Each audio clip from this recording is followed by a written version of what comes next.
All right, hello, welcome. My name's Rob. This is going to be the start of my YouTube channel, and one thing that has kind of pushed me into this is I've been a part of some really cool projects and had some really cool projects of my own. This has kind of always been a dream of mine, and maybe even kind of an extra hobby that I'd like to start out with to be able to expand on my business. So I guess to start out with, my name is Rob Sweetser. I'm the owner of RS Automotive. We're Arizona-based shop that specializes a lot with, we'll call it JDM, and mainly the Subaru platform. Something that I've been involved with since I was 15 and got my first Subaru that is sitting next to me right here. This has kind of been, something that I wanted to do, especially with a lot of the cooler projects that I have going on and a lot of the kind of feedback that I've had from certain customers that I've came across. And, I have family in other states that, I'd kind of like to be able to show them what I'm doing. So this is kind of, letting you into my world, my business, and showing you what's going on in my shop. I've been in operation for it's got to be coming on 4 or 5 months now. I kind of left the aftermarket scene and the dealership scene just so that I can venture out, have my own customers and clientele, and be able to really focus on what I love to do. And what I do love to do is, build, modify, make really cool cars. And so that's kind of what I wanted to show with you guys. This has been a dream to kind of get into this hobby.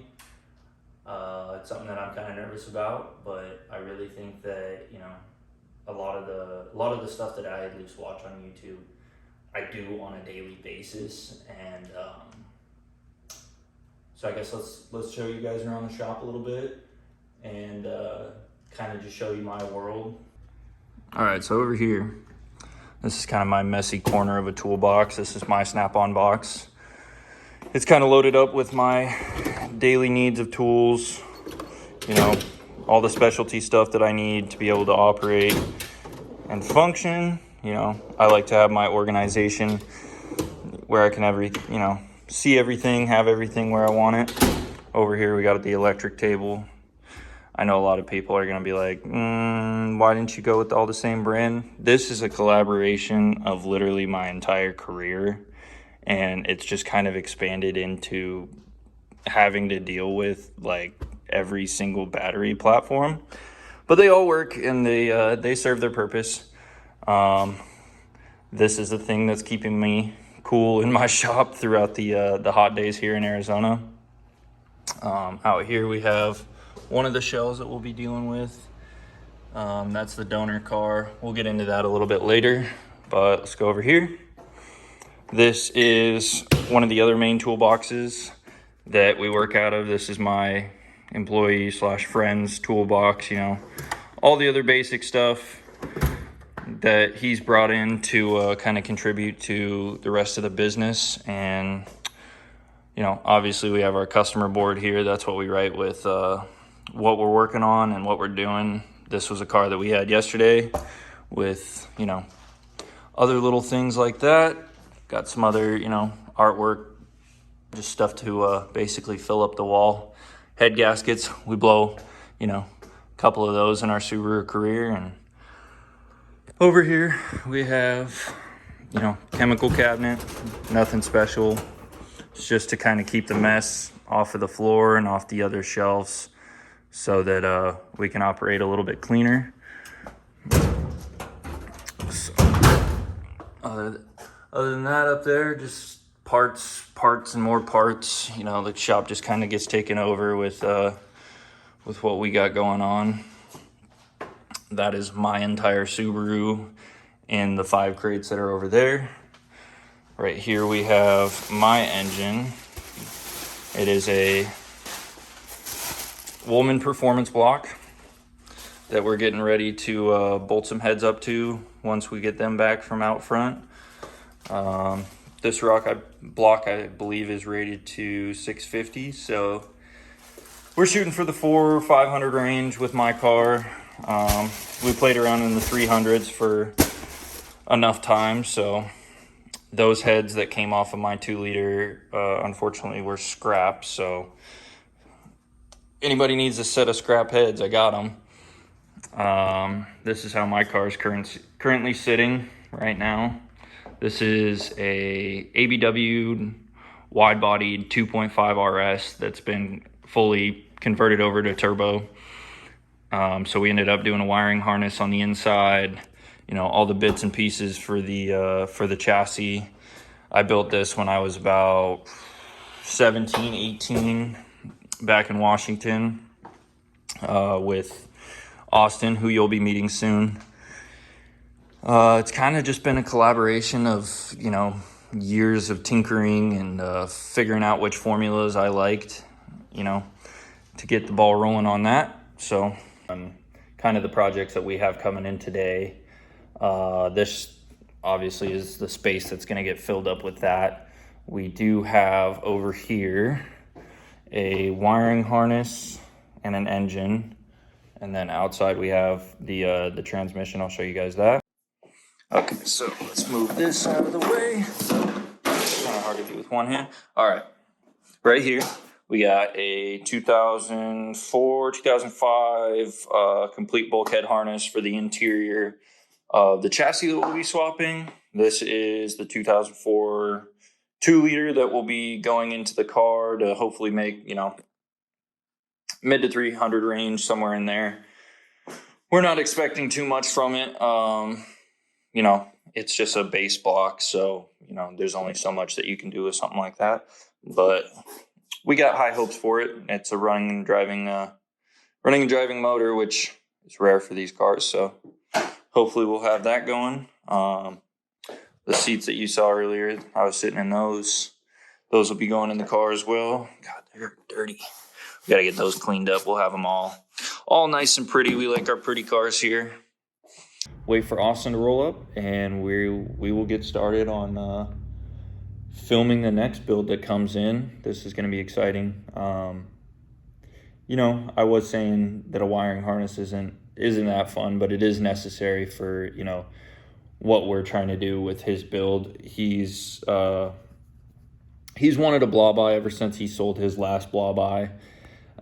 In the transition moving from Washington to Arizona, it was just one of those things that he decided to part ways with, and we've always kind of talked about getting him another one and starting another build for him. He's very excited about this, and so am I. We love the GD chassis platform. It's what we're the most familiar with when it comes to like tearing down and rebuilding those cars and those chassis. My background has been kind of Subaru all the way. I was a Subaru tech. You know, I own a Subaru specific business now, so it's kind of just where we find our happy place. So, all right, let's wait for him to roll in, and we'll get started. There she is.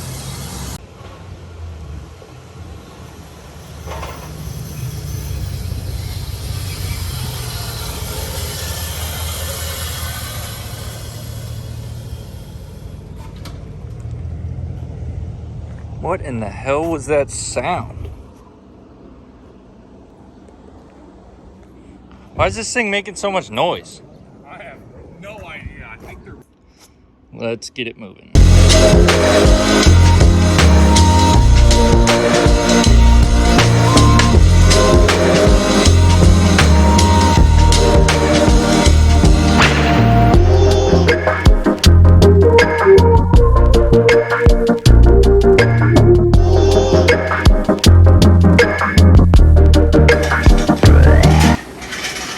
That's the second car.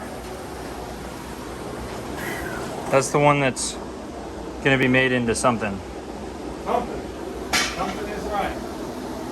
try our best anyway. This one's already been completely stripped in the interior. Coming down with the car while you're chit-chatting. No harness. Had to leave the steering rack in there so that we could move it. There's the carpet. It's actually pretty clean.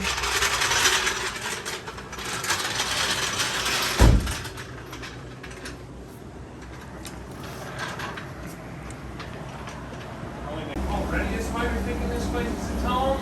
Nah, bitch.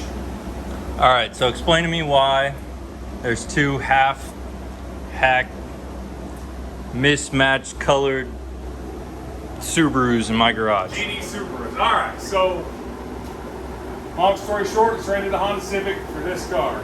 This car has frame damage up front.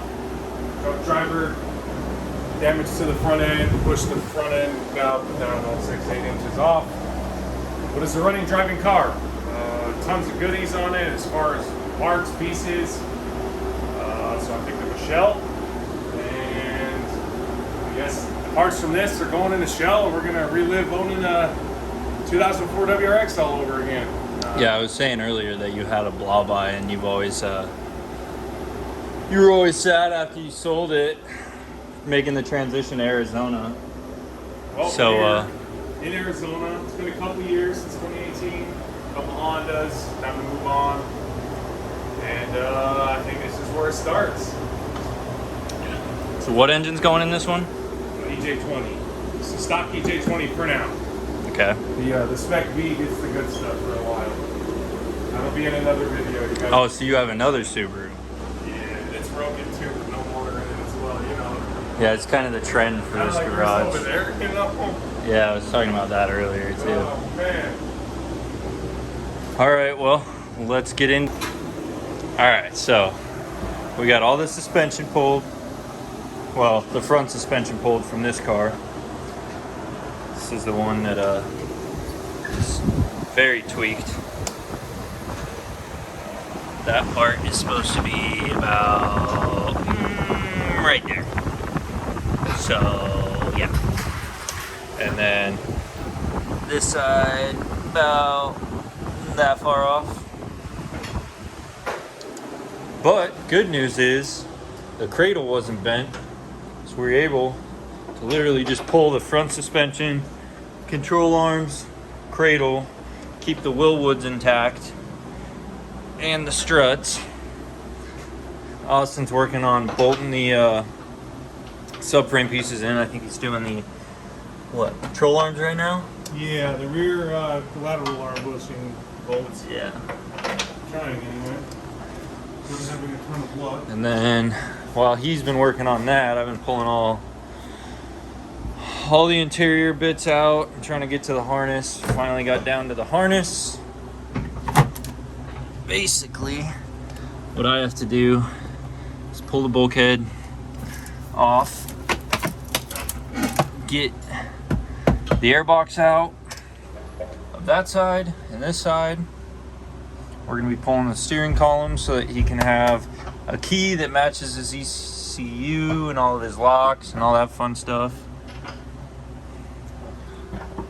Right now I got to work back there, pull that harness down through here, over that way, unhook it from the seat belts, comes along right here. It's all very boring. But I will keep you guys updated when we make it a little bit further. All right, so harness is out of this car. It's all cleaned up. We're trying to get subframe out of this car because we already got the front subframe in this one. Austin's working on getting those arms off. What else? This thing's pretty much completely stripped. Once the rear's out of it, then we're good. Parts are stacking up quick for this thing. Need to get just the rest of it going and we'll be done. I'm probably gonna wrap it up here for tonight.